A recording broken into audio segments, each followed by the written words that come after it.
Great evening everyone! This is Marian Santos from the Philippines.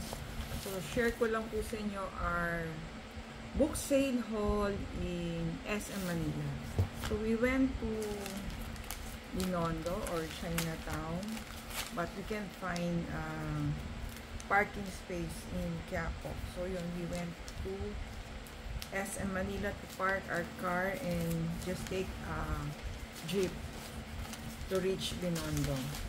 So yun, since we were in SM Manila, so merong book sale sa SM Manila, so dumaan na rin tayo sa book sale. And this is our haul. So this is Home Spa, Pamper Yourself Naturally. So 25 pesos lang po yan. So paano namang hindi mo siya ibibili, diba? And then this one, How You Live, How You Live Hair. So it's a journal ba siya? Lessons learned from Point of Grace. So yan, marami siyang parang journal yata siya. There are stories of women. There are ganda, artwork. So, we have been seeing this sa book sale. Medyo expensive siya.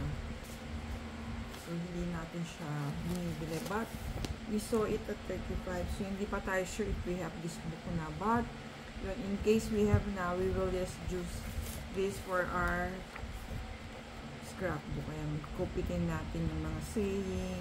We can place them on our scrapbook or our journal. For 35 pesos, parang we just bought for the artwork. So, yan ang ating book sale haul at SM Manila. Thank you for watching. See you on our next video.